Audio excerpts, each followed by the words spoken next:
Bienvenidos.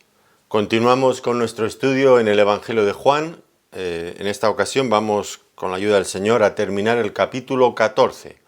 Así que, si me quieren acompañar, vamos a comenzar leyendo los versículos 30 y 31 del capítulo 14 del Evangelio de Juan. Hemos titulado a este estudio "El diablo no tiene poder sobre Cristo", y de esto es de lo que vamos a estar hablando.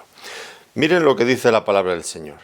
El Señor Jesucristo decía: "No hablaré ya mucho con vosotros, porque viene el príncipe de este mundo, y él nada tiene en mí. Mas para que el mundo conozca que amo al Padre, y como el Padre me mandó, así hago. Levantaos, vamos de aquí". Bueno, son palabras del Señor Jesucristo muy importantes. Todavía recuerdan, estamos en el aposento alto. El Señor está enseñando allí a sus discípulos, pero al mismo tiempo que está enseñándoles, pues de alguna manera también está escuchando los pasos de su mayor adversario, del mismo Satanás, que se acercan, que se van acercando en aquella noche. Al margen de lo que estaba ocurriendo allí en el aposento alto, pues todos recordamos, y lo sabemos por el resto del Evangelio, que el diablo estaba trabajando muy activamente. Judas ya había entrado en su corazón y estaba dispuesto, preparándose ya, tramando su traición y entregando al Señor a aquellos intrigantes líderes judíos. Y por otro lado, pues los soldados del templo ya estaban también listos para, nada más que les dieran la orden, ir a prender al Señor Jesucristo. Así que aquella calma que se respiraba en el aposento alto no tenía nada que ver con lo que estaba pasando fuera, donde el diablo realmente estaba muy activo. Y el Señor se da cuenta, sabe eso, porque Él es el Hijo de Dios, por supuesto, es omnisciente, sabe todas estas cosas. Y Él dice que su ministerio está a punto de terminar, ya no tenía mucho tiempo para estar con sus discípulos. Y la razón que nos da es que el príncipe de este mundo venía. Venía a ese momento cuando finalmente en la cruz pareciera que había obtenido su mayor victoria. Pero ya sabemos que no iba a ser así. Bueno, de todo esto es de lo que vamos a estar hablando a continuación. En primer lugar, fíjense, volvemos a leer nuevamente el versículo 30, dice el Señor: "No hablaré ya mucho con vosotros, porque viene el príncipe de este mundo y él nada tiene en mí". El Señor reconoce claramente que toca a su fin su ministerio terrenal. En muy pocas horas, en muy poquito tiempo, vendría el arresto, el juicio, la crucifixión. Todo ocurriría ya a muchísima velocidad. Por lo tanto, su ministerio no se podría prolongar por más tiempo. Ahora, lo que sí que nos llama la atención es la razón que el Señor da para justificar que su ministerio acaba. Y esta razón es, tal como acabamos de leer, porque viene el príncipe de este mundo. Y el Señor, pues evidentemente, aunque conocía todo lo que se estaba tramando a su alrededor, Él veía por detrás de todo eso. No solamente veía a Judas, no solamente veía a los líderes religiosos, no solamente veía a las autoridades romanas, a los soldados, a las multitudes. Él veía algo más. ¿Qué era lo que Él veía? Bueno, Él veía la siniestra mano del maligno, de Satanás, detrás de todo esto. Y podríamos decir que el diablo realmente en ningún momento, desde la aparición del Señor Jesucristo en este mundo, en ningún momento había dejado de perseguir, de buscar la forma de destruir a nuestro Señor Jesucristo. Siempre usando a personas, pero desde el principio. ¿Recuerdan los pasajes aquellos en el Evangelio de Mateo? Cuando el Señor nace en Jerusalén, automáticamente Herodes lo busca para matarlo. Y como no consigue matarlo, mata a todos los niños que hay en Belén y en la región. Desde el primer instante, cuando el Señor Jesucristo comienza su ministerio, acto seguido, inmediatamente después de ser bautizado por Juan el Bautista, es tentado por Satanás. con diversos tipos de prueba. A lo largo de su ministerio, una y otra vez, las personas le buscan, también emisarios del mismo diablo, para tentarle, siempre con preguntas con doble sentido, con un filo agudo, que buscaban cómo destruirle. No era la primera vez que el diablo buscaba al Señor y venía al encuentro del Señor con esta finalidad. Pero ahora cuando el Señor dice aquí, viene el príncipe de este mundo, de alguna manera está resaltando la virulencia, la fuerza con la que el diablo viene en esta ocasión. Ya sabemos que en todos los ataques que había hecho contra el Señor, todos habían fracasado, pero aún así seguía intentándolo.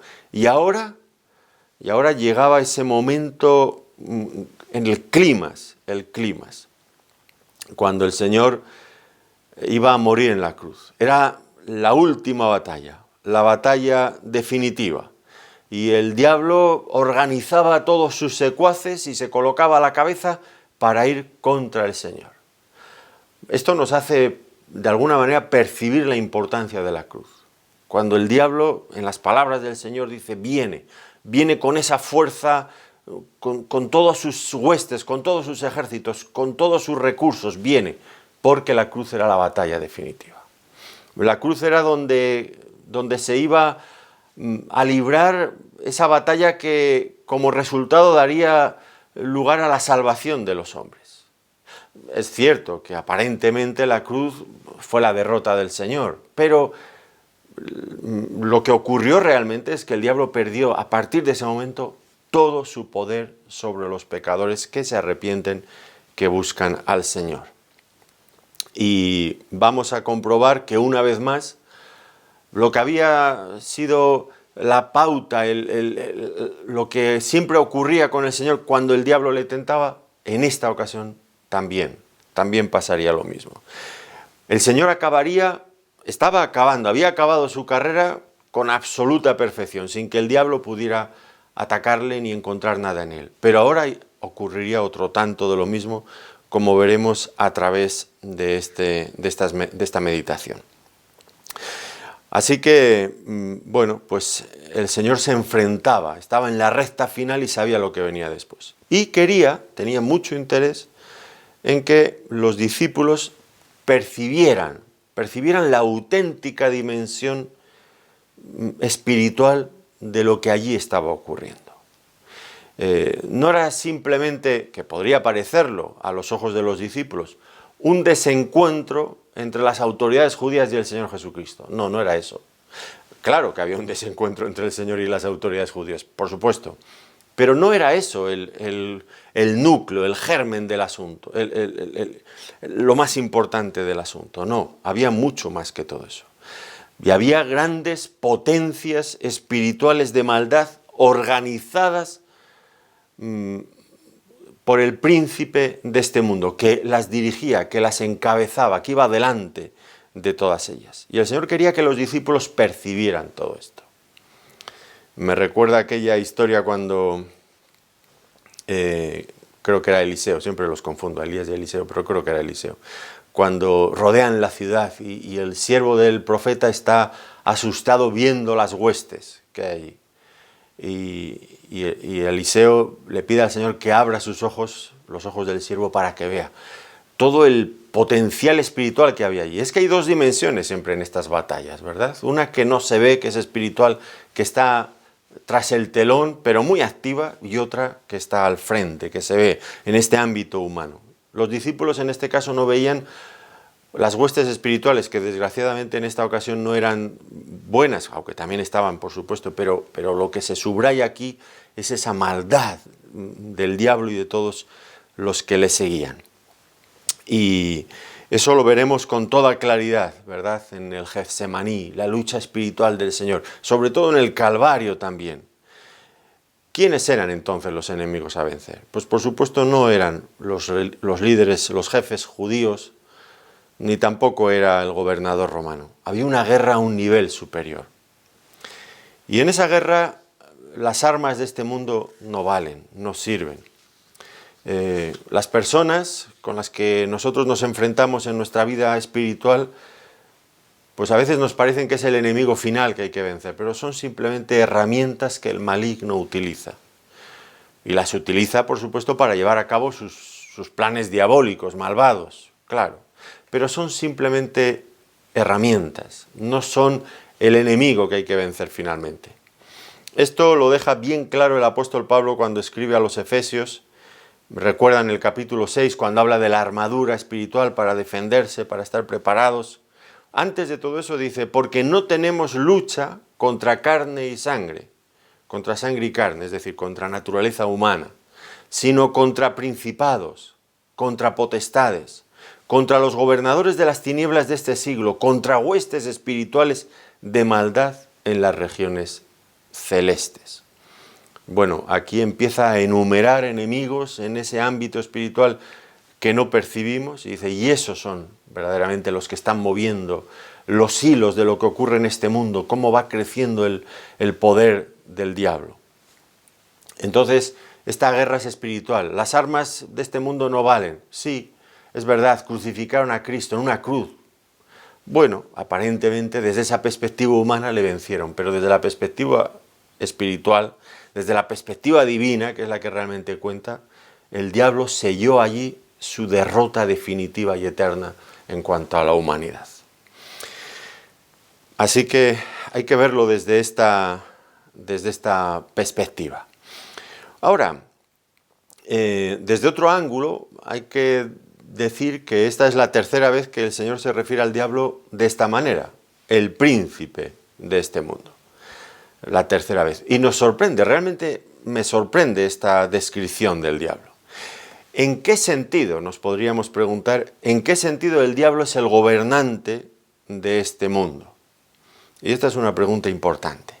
¿En qué sentido el diablo es el príncipe, el gobernante de este mundo? Bueno, quiero decir antes que este es un hecho que la Biblia no niega, no lo niega. La Biblia afirma que el diablo gobierna el corazón de la gran mayoría de la humanidad.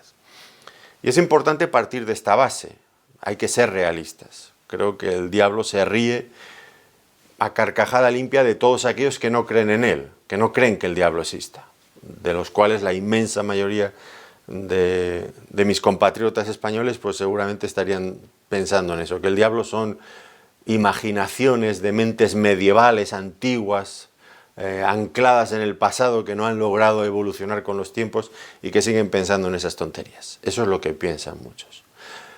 Pero el diablo está activo y la Biblia tiene una perspectiva muy diferente. La Biblia sí que afirma la existencia del diablo y no solamente su existencia, sino también su poder. Fíjense, en 1 de Juan, capítulo 5, versículo 19, dice, sabemos que somos de Dios y el mundo entero, fíjense, el mundo entero está bajo el maligno, bajo el diablo.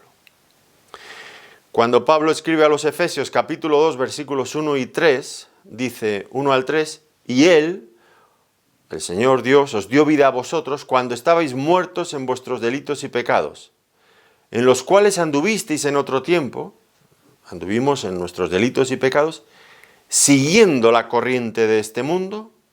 Esa corriente, dice, conforme al príncipe de la potestad del aire, el espíritu que ahora opera en los hijos de desobediencia, entre los cuales también todos nosotros vivimos en otro tiempo, en los deseos de nuestra carne, haciendo la voluntad de la carne y de los pensamientos, y éramos por naturaleza hijos de ira, lo mismo que los demás.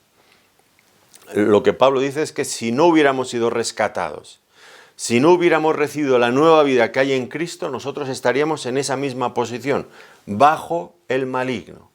Y de hecho lo estábamos, seguíamos, vivíamos conforme a la corriente de este mundo, siguiendo las instrucciones, las directrices, los deseos del diablo. Así que esto es una realidad. Ahora, ¿cómo llegó el diablo a gobernar, a tener este poder sobre el mundo? Bueno, el diablo logró introducir su poder en este mundo desde el mismo instante en que Adán y Eva, los primeros padres, pues decidieron rebelarse contra la voluntad de Dios. Y desde ese momento el diablo no ha hecho otra cosa sino ganar terreno, ganar poder e influencia sobre el ser humano. En la misma medida en que el pecado ha ido aumentando, aumenta también el poder de Satanás. Y creemos que en este tiempo en el que vivimos podemos decir con seguridad que el diablo tiene mucho poder. El mundo entero se ha entregado al pecado y a los placeres de este mundo en rebeldía, ignorando por completo los mandamientos de Dios. Allí donde Dios dice de una manera, el mundo sale corriendo en la dirección opuesta o se enfrenta y ataca todo lo que Dios diga. Todos y cada uno de los principios bíblicos, morales y espirituales que encontramos en la palabra son atacados, pero con dureza y con violencia por este mundo, bajo formas muy democráticas y muy bajo el signo de la tolerancia y todo eso. Bueno, todo se tolera menos el cristianismo.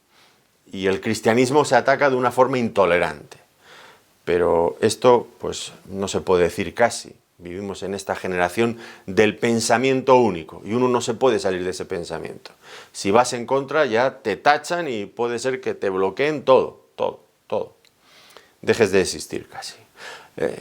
Porque lo que hay es una rebeldía del hombre contra Dios. Sí, ya digo, parecen muy tolerantes, muy democráticos, muy simpáticos, pero hay un odio contra la verdad revelada de Dios que no le gusta. Y el diablo está ganando terreno cada vez más en nuestras sociedades, por esta misma razón, porque se están entregando al pecado. También dice que es el príncipe, y ahora quiero subrayar la segunda parte, de este mundo. Este mundo que en el Evangelio de Juan y en la Biblia en muchas ocasiones pues tiene que ver con esa sociedad humana que se opone, que se organiza en oposición a la voluntad de Dios.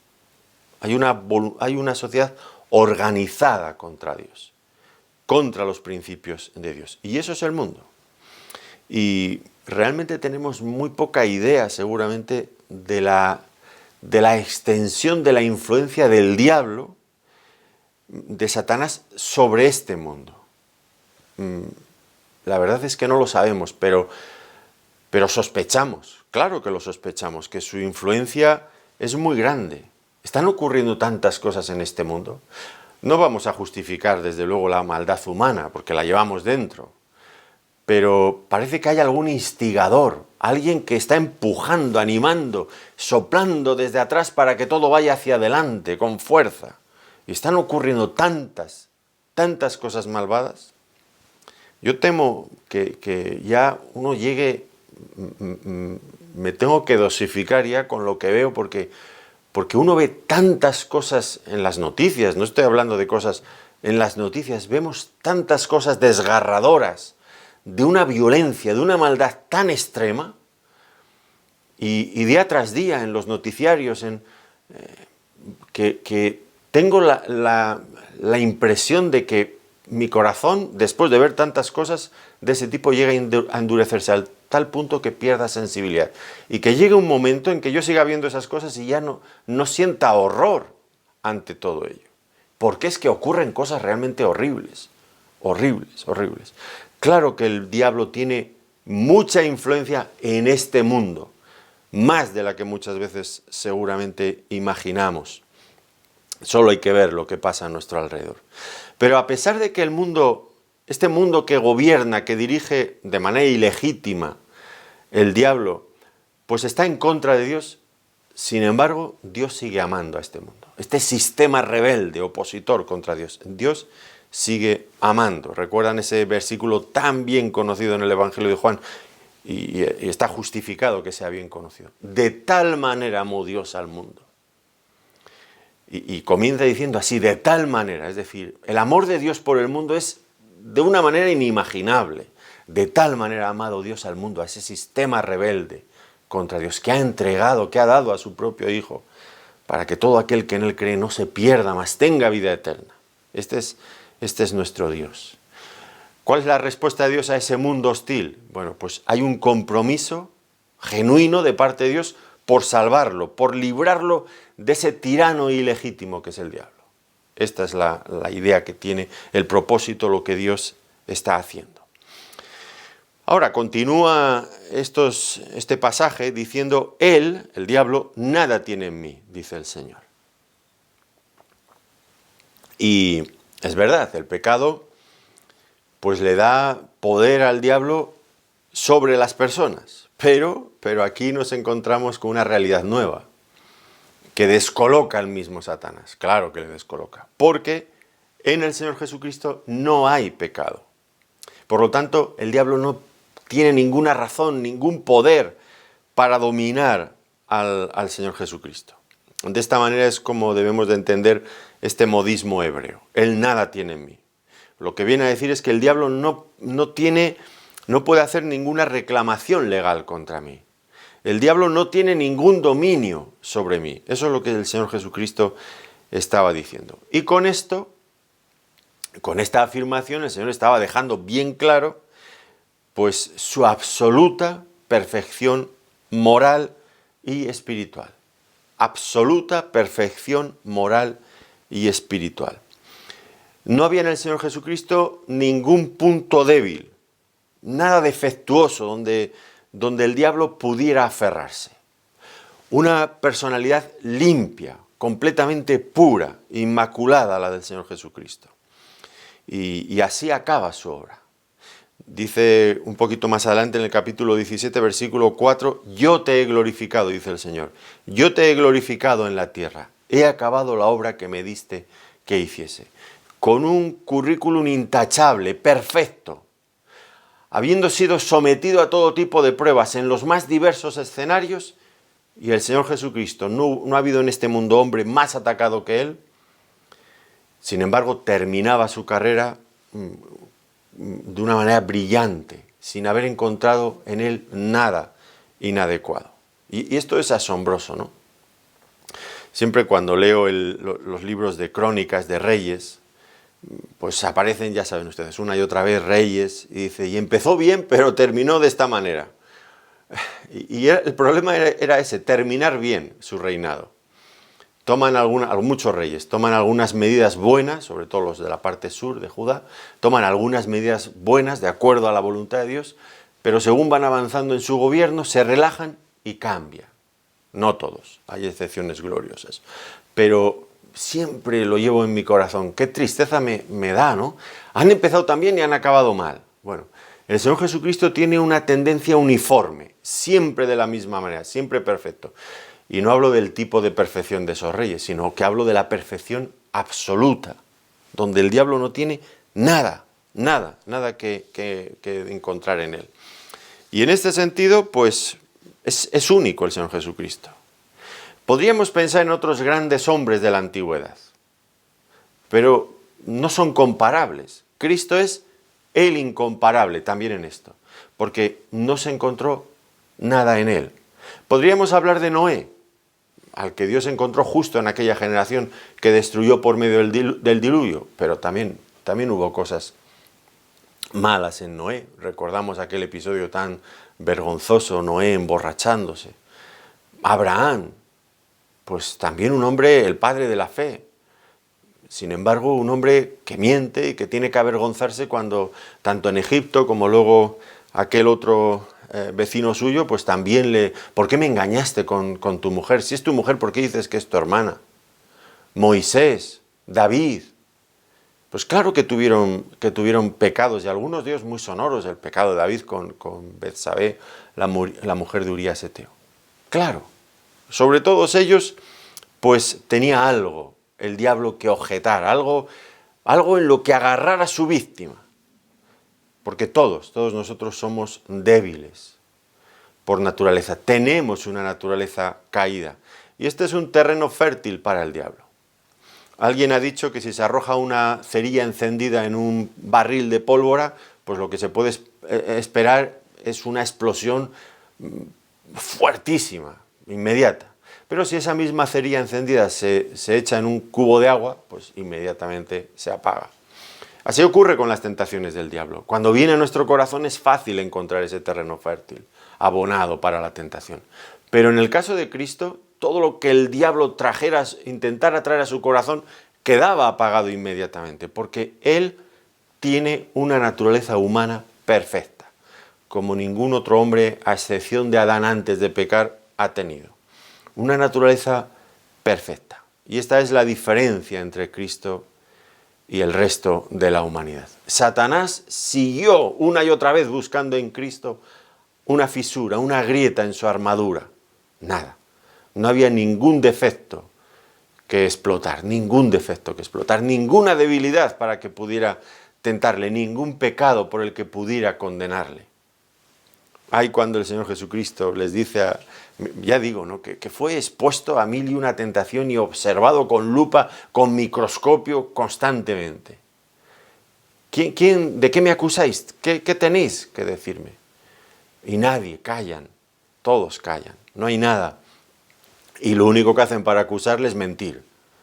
Mentir, que luego ni se ponían de acuerdo, ¿verdad? En los falsos testimonios que buscaban contra el Señor. Así que el Satanás, pues, no podía imponer la muerte al Señor Jesucristo. Porque sabemos que la paga del pecado es la muerte. Morimos porque hemos pecado. Y el diablo viene a reclamar la sentencia. Pero el Señor Jesucristo no había pecado. No había ninguna razón para que Él muriera. Así que por eso el Señor hace esta afirmación. Él, el diablo, no tiene nada en mí. No tiene poder sobre mí. Y esto lo hace delante de los discípulos. Porque el Señor quiere que ellos entiendan que cuando el Señor Jesucristo iba a morir, no es porque el diablo encontró algo mal en Él, algo inadecuado, o porque el diablo fue más poderoso que el Señor y le venció. El diablo no tiene poder sobre mí. Eso es lo que está diciéndoles a sus discípulos. El Señor Jesucristo podría haber acabado su ministerio aquí en la tierra y haber regresado al cielo. No tenía ninguna razón por la que pasar por la muerte por la que el resto de los mortales tenemos que atravesar. No había ninguna razón. La podría haber evitado. Tenía todo el derecho. Y entonces surge esta pregunta. ¿Por qué murió Cristo? ¿Por qué murió Cristo? Y en este estudio quiero que pensemos en dos cosas. Y ya anticipo que no las voy a mencionar en orden de importancia. La primera de ellas, en la que quiero que pensemos, es que Cristo murió no por sus propios pecados, eso ya lo hemos dejado claro. Él murió por nuestros pecados. Él se iba a ofrecer voluntariamente, sin ningún tipo de imposición, y lo iba a hacer a favor nuestro. Su muerte iba a ser una muerte sustitutoria. Me encanta cuando el apóstol Pedro lo explica. 1 Pedro capítulo 3, versículo 18. Porque también Cristo padeció una sola vez por los pecados, el justo por los injustos para llevarnos a Dios, siendo a la verdad muerto en la carne, pero vivificado en espíritu. Cristo padeció, el justo por los injustos. Yo era el injusto. Cristo es el que cargó, Cristo que era justo es el que cargó mi culpa en la cruz. Esto es importante. Ahora, para que esto se pudiera producir, para que Dios aceptara un sustituto, ese sustituto tenía que ser perfecto. Yo, por ejemplo, puedo amar mucho a mi esposa. Y pues podría plantearme, bueno, pues para que tú no pases no sé si soy tan bueno, creo que no, pero bueno, vamos a imaginarnos esto. Para que tú no te pases la eternidad en el infierno, yo voy a morir por ti, en una cruz. Pues sería muy noble por mi parte, ¿verdad? Si yo llegara a hacer eso. Sin embargo, Dios no aceptaría ese sacrificio. ¿Por qué? Porque yo mismo tengo que morir también por mis propios pecados. Yo no soy un candidato válido para ocupar el lugar de otro, porque yo soy culpable igual que el otro. Mi mujer y yo ambos somos pecadores, ambos merecemos morir. Hace falta alguien que sea justo, que sea inocente, que sea perfecto, que sea sin mancha, que sea sin contaminación. Y aquí lo que está diciendo el Señor Jesucristo es que Él es esa víctima adecuada, ese sustituto adecuado. Ese sustituto que Dios va a aceptar sin poner ninguna objeción.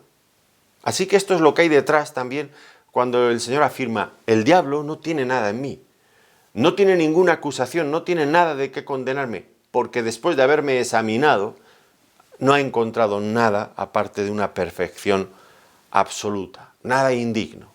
nada que lo descalifique para ser nuestro sustituto. Así que, ¿por qué murió Cristo en la cruz? Murió por nuestros pecados. Murió en nuestro lugar, sustituyéndonos, porque podía hacerlo, porque Él era justo de verdad. No valdría ningún otro, solamente Él. Necesitábamos ese Salvador. No había otro disponible, no hay otro igual, no hay otro válido. Ahora, he dicho que esa era una de las razones y que no las iba a mencionar en el orden de importancia, porque fíjense lo que dice a continuación. Para que el mundo conozca que amo al Padre. Para que el mundo conozca que amo al Padre y como el Padre me ha mandado, así hago. Levantaos, vamos de aquí. ¿Cuál es la razón por la que Cristo murió? Esta es la pregunta que nos estamos haciendo. Bueno, no cedió por debilidad al diablo, ni por ninguna mancha en su haber. No, nada de todo eso. Llegó para ser nuestro Salvador, sí, pero no es esa la razón principal. Y aunque la otra la he mencionado antes, por favor, colóquenla después. Porque ¿cuál es la razón principal? Bueno, para que el mundo conozca que amo al Padre. La obra de la cruz es la demostración suprema del amor de Cristo, del Hijo, por Dios. Sí es verdad que la cruz también es la manifestación del amor de Dios por el mundo. Claro, esto nadie lo discute, Pero antes que eso está esto otro, para que el mundo conozca que amo al Padre. Nosotros lo haríamos al revés, yo ya lo sé, ¿no? Que yo mismo lo haría al revés, pero no me atrevo porque la Biblia lo deja tan claro. Nosotros colocaríamos antes el amor de Dios por nosotros antes que el amor de Cristo por el Padre.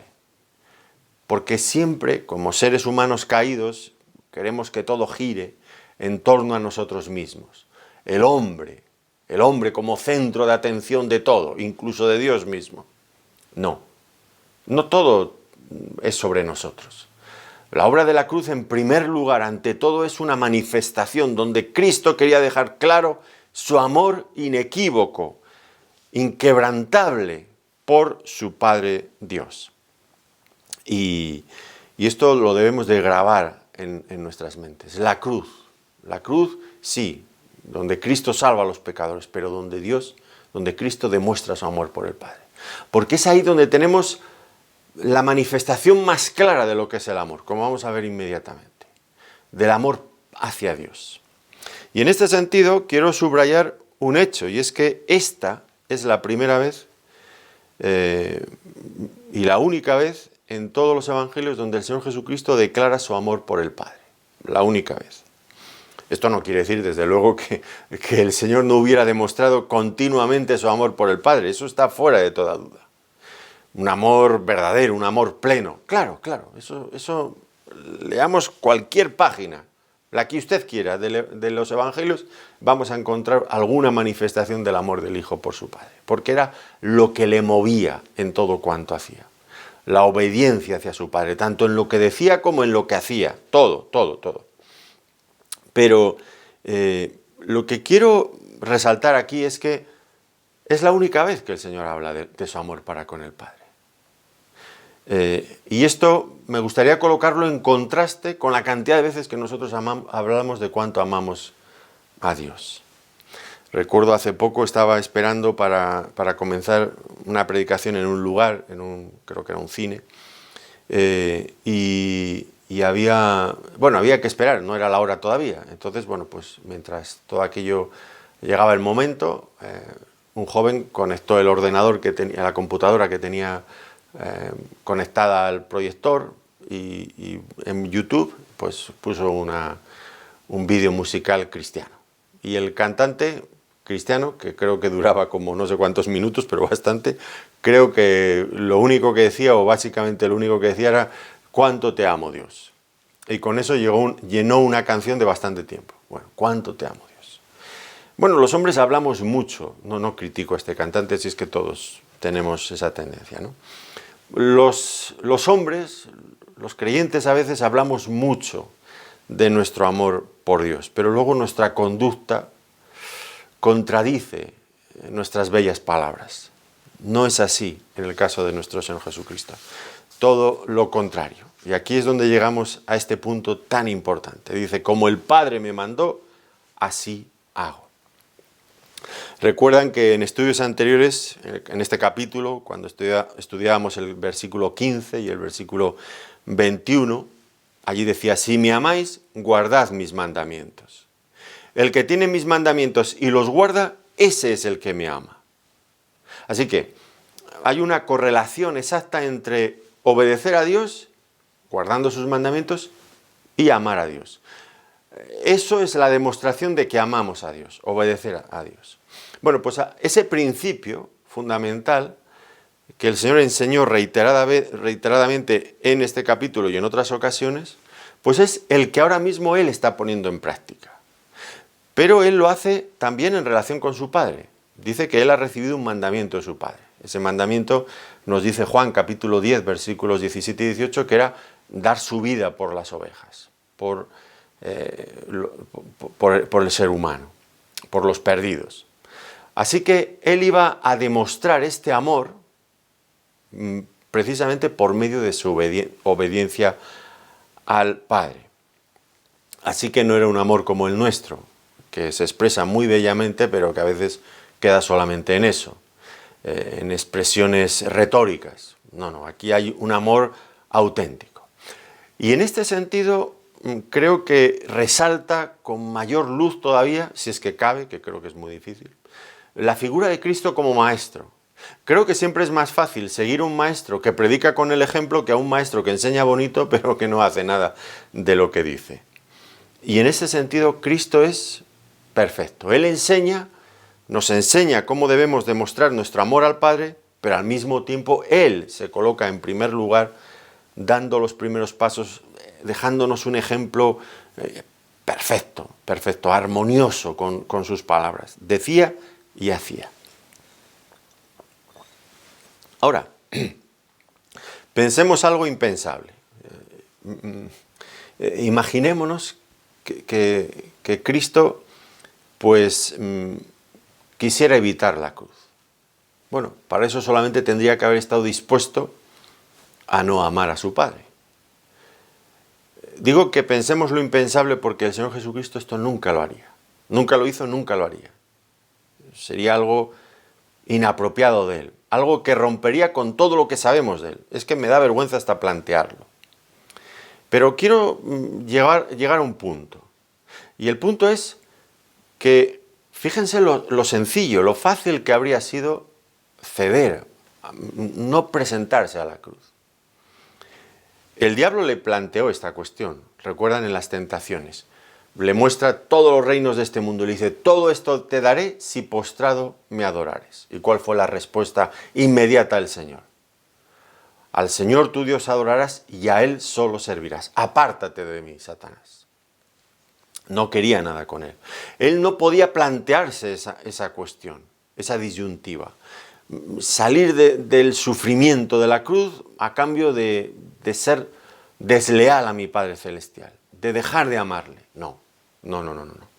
Su amor era inquebrantable, sin ningún tipo de desviación, sin titubeos. Era una cosa monolítica, no había opciones fuera de esto. Aunque ese amor por su Padre implicara dolor, el dolor de la cruz, ese dolor inigualable, y aquí estoy usando el término con total precisión, un dolor inigualable, porque nadie ha conocido ni puede conocer un dolor como el de Cristo en la cruz. Pero Él estaba dispuesto incluso a eso. Y aquí, en este momento, es cuando, viendo lo que Cristo estaba dispuesto a hacer por amor a su Padre, es entonces cuando percibimos la calidad de este amor. Esto siempre es así, ¿no? Viendo lo que está dispuesto a hacer por su Padre, percibimos la calidad de ese amor. Y Él estaba dispuesto a entregarse a morir en la cruz por los pecadores. Y es que apreciamos, es donde se aprecia realmente la calidad del amor. Podemos pensar, para ver el contraste, porque siempre a veces por contraste se ven las cosas con más claridad, podríamos pensar, por ejemplo, en Adán y Eva, en el huerto del Edén. Allí el Señor los colocó en un lugar, nunca mejor dicho, paradisiaco, maravilloso. Imagínese el lugar más bello de este mundo, pues mucho mejor todavía. Y ahí estaban Adán y Eva, disfrutando de aquel entorno, disfrutando de todo lo que el Señor había creado para ellos. Después de que les había dado poder absoluto sobre toda aquella creación para que pudieran hacer y deshacer. Ellos estaban allí como virreyes de Dios en este mundo, administrando aquello. Y era poco, muy poquito lo que realmente les pidió el Señor. ¿Qué les pidió? ¿O qué les mandó? Vamos a ponerlo así. ¿Qué les mandó? Les mandó que no comieran de un solo árbol que estaba allí en el huerto. Un solo árbol estaba prohibido. No era nada, realmente era insignificante esa prohibición. Si pensamos en la inmensidad de árboles que tenían a su alrededor, árboles frutales, donde podían saciar cualquier necesidad que tuvieran, estaban ellos dos solos, ya sabe usted la fruta que da un árbol, pues y la cantidad de árboles que había. ¿Qué les estaba mandando el Señor? Era pequeño, casi insignificante. En esas condiciones, habría sido tan sencillo, tan fácil haber demostrado su amor a Dios, tan sencillo, solamente con abstenerse de comer de ese árbol. Si es que tenían todos los demás para comer de ellos, no les iba a faltar nada. Sin embargo, pues resultando tan fácil amar a Dios y demostrar su amor, fracasaron y se desviaron a las tentaciones del diablo. Ahora el escenario cambia, y cambia por completo, porque ahora estamos con Cristo. Primero le acompañaremos a través del huerto de Getsemaní, donde él, su sudor es como grandes gotas de sangre que caen a tierra, y allí clama: Dios mío, si es Padre, si es posible, pase de mí esta copa, no se haga mi voluntad sino la tuya. Y luego llegaremos al Calvario. ¡Qué ambiente, qué contraste más fuerte el Getsemaní o el Calvario con el huerto del Edén! Y allí Cristo es puesto en esta disyuntiva nuevamente: demostrar su amor al Padre por la obediencia a su mandamiento. Pero ¿qué mandamiento más costoso? Si el de Adán y Eva era sencillo, el de Cristo era extremadamente difícil. No había ningún otro más difícil que él. Le estaban mandando que asumiera el costo del pago de nuestra maldición, de nuestro pecado, de nuestro incumplimiento de la ley, de nuestra culpabilidad. Y Cristo estuvo dispuesto a ello, a entregarse. Ahí sí que se demuestra no solamente el amor hacia el Padre, sino la calidad de ese amor. Creo que es incomparable, desde luego que lo es. Y nos deja también un ejemplo supremo de lo que consiste, en qué consiste la verdadera santidad. ¿Queremos ser santos? Aquí tenemos la clave. La verdadera santidad es una entrega por amor a la voluntad del Padre. ¿Cristo era santo? Por supuesto, como nadie. ¿Por qué? Porque Él se entregaba por amor a la voluntad del Padre. Nosotros a veces pensamos en la santidad como una lista increíble de prohibiciones. Una lista increíble de prohibiciones. Si usted quiere ser santo, tiene que vestirse de esta manera, tiene que hablar de esta manera, tiene que ir a estos sitios, no puede ir a estos sitios, no se puede vestir de esta manera, no puede decir estas cosas, no puede mirar tales cosas. Una lista de prohibiciones. Bueno, yo no digo que la persona que sea santa, por supuesto, se va a abstener de muchas cosas que no son santas, que son mundanas, pero eso no hace a una persona santa. Yo conozco personas que visten de una manera pues impecable en cuanto a un hábito, que no dan lugar a ningún tipo de tentación o a ningún tipo de ostentación, de vanidad, nada. Y sin embargo, no tienen santidad en sus vidas, desde luego que no. Eso pasa en muchas religiones. Y porque lo que realmente cuenta es esto otro, y eso a veces pues no está. Y si no está, no hay santidad. La santidad, insisto, es la entrega por amor a la voluntad del Padre. Cuando yo amo al Señor porque deseo obedecer sus mandamientos, es cuando realmente estoy en el camino de la santidad. Y entonces Y solamente entonces, cuando nos entregamos a Dios por amor, cuando nos sometemos a su voluntad, es entonces cuando somos librados de tentaciones, de pecados. Cuando amamos a Dios, somos librados de tentaciones. Humillaos bajo la poderosa mano de Dios, resistid al diablo y huirá de vosotros. Cuando nos entregamos a Dios por amor, es cuando somos finalmente librados de tentaciones y pecados. Muy importante, todos estos principios que el Señor nos está enseñando aquí. Y finalmente dice, levantaos, vamos de aquí. Y aquí esta frase es, algunos comentaristas, sobre todo los comentaristas de tipo intelectual, llegan a una frase de esta y ya tienen para rellenar 3 o 4 páginas de un comentario. Empiezan a debatir si realmente el Señor se levantó, no se levantó, se fue de aquí. Bueno, yo creo que lo más normal es entender que sí, y no veo ningún impedimento para que el Señor en este momento pues se levantara con sus discípulos y fuera en dirección hacia el Getsemaní y caminaran a través de las oscuras y calles de Jerusalén donde se respiraba ese odio espiritual contra el Señor, y que bueno, pues que el Señor continuara su disertación, que todavía dura bastante, pues continuara mientras caminaban juntos por las calles de Jerusalén, dirigiéndose hacia el torrente del Cedrón, que luego cruzarían, capítulo 18, versículo 1. Yo en todo esto no veo nada extraño. Muchas veces, ya lo han visto al Señor, pues iba enseñándoles a los discípulos cuando iban de camino.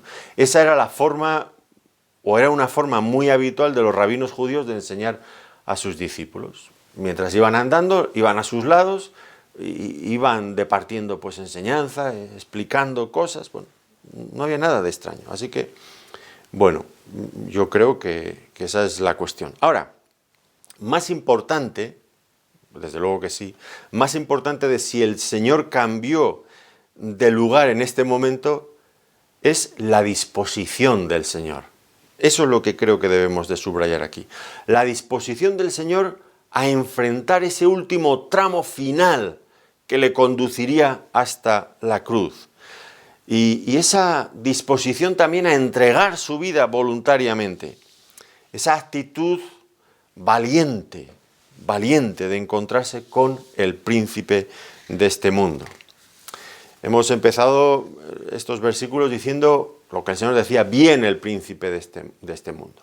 Y ahora el Señor responde y dice, levantaos, vamos de aquí, vamos a su encuentro.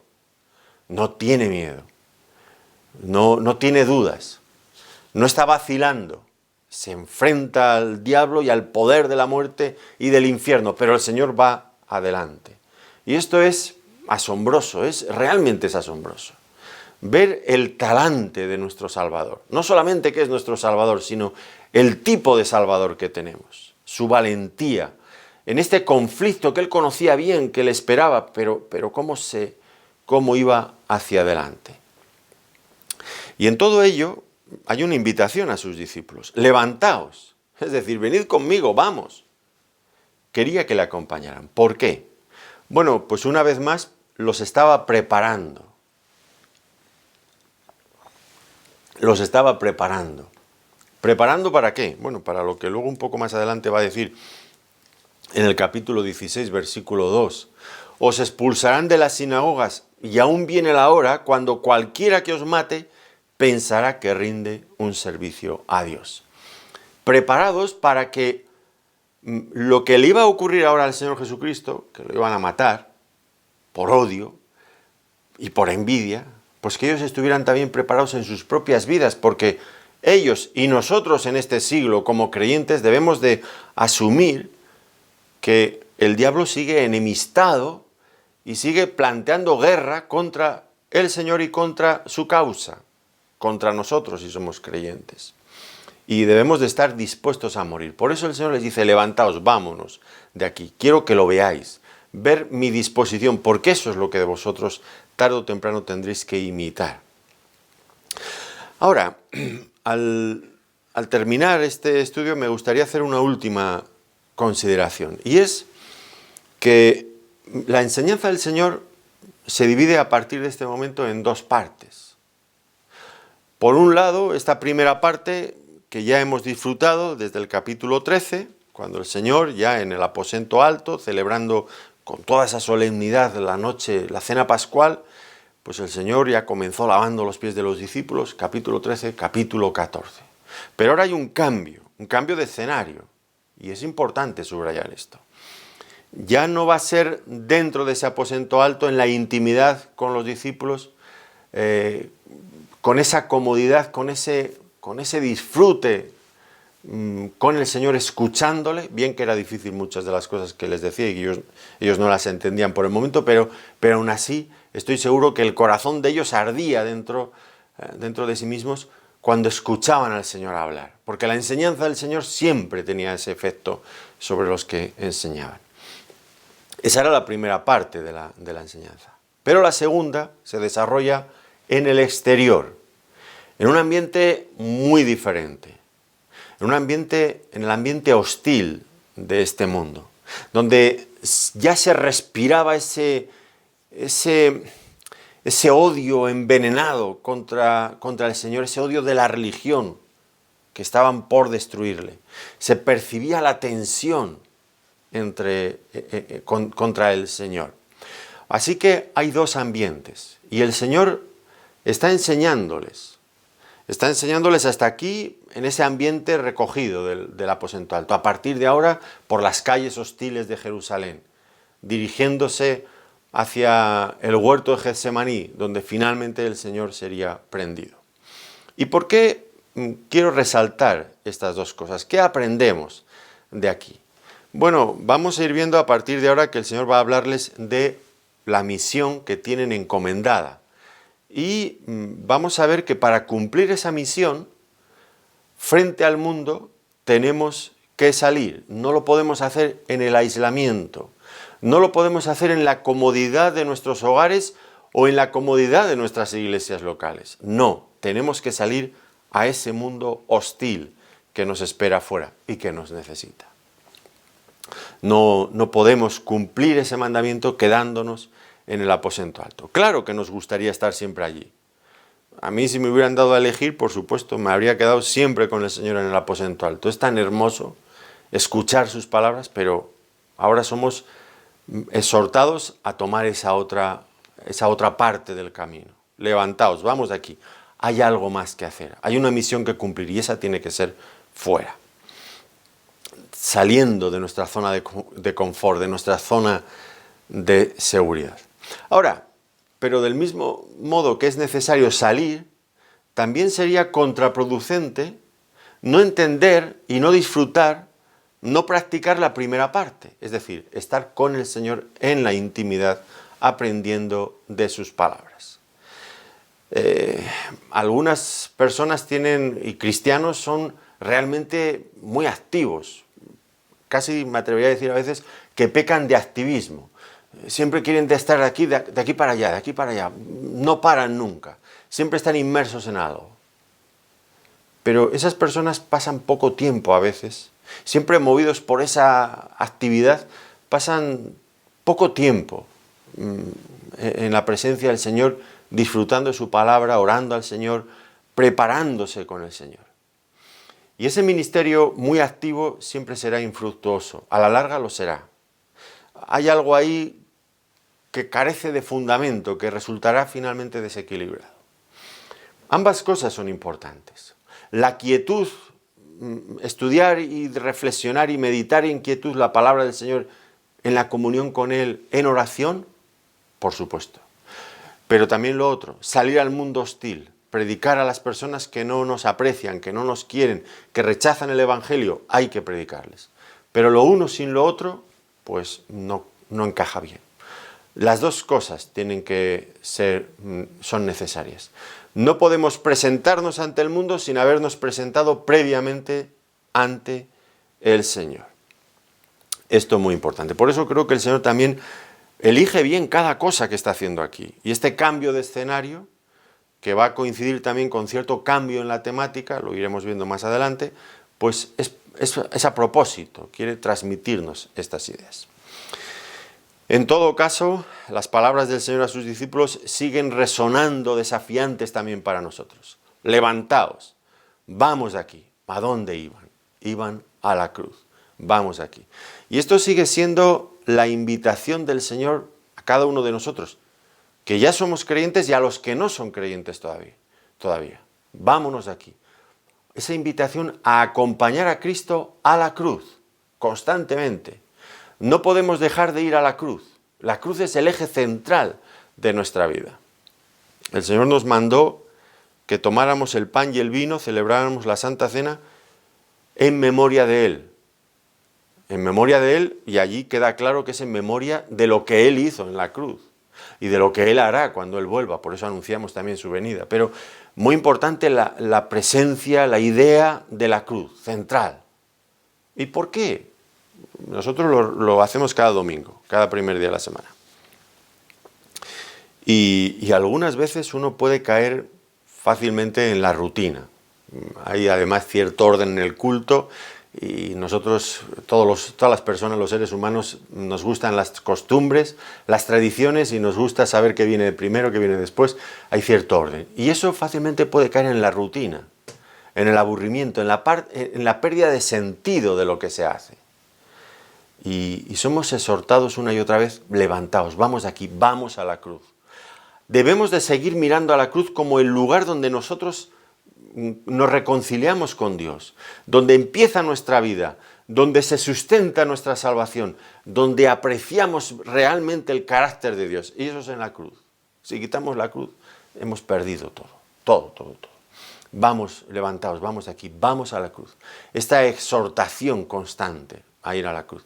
Y si no es usted creyente, pues la invitación sigue siendo la misma de parte del Señor. Vaya usted con el Señor a la cruz. Ese es el lugar para reconciliarse con Dios. No hay otro lugar. Qué importante.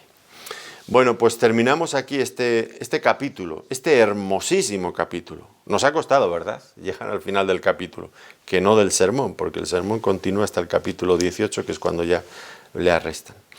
Le animaría como ejercicio simplemente un poco para recordar lo que hemos estado viendo, que si lo desea, vuelva a leer este capítulo con un papel y un bolígrafo al lado y escriba todas las promesas que el Señor nos ha hecho a lo largo de estos versículos. Son muchas, muchísimas, y además son grandísimas, son para disfrutarlas. Pues debemos de dar muchas gracias al Señor por su enseñanza, por su palabra, siempre, siempre tan rica. Y miremos a Cristo como aquel Salvador que tenemos, un Salvador digno realmente de nuestra admiración, digno de nuestra adoración, digno de nuestro amor, digno de nuestra entrega, de nuestro sacrificio por su causa, claro que sí. Pues sigamos pensando en esto y más que pensando, también practicando todo esto que el Señor nos ha enseñado. Les agradezco mucho que nos hayan acompañado en este tiempo de estudio bíblico. Que el Señor les bendiga muy ricamente. Muchas gracias.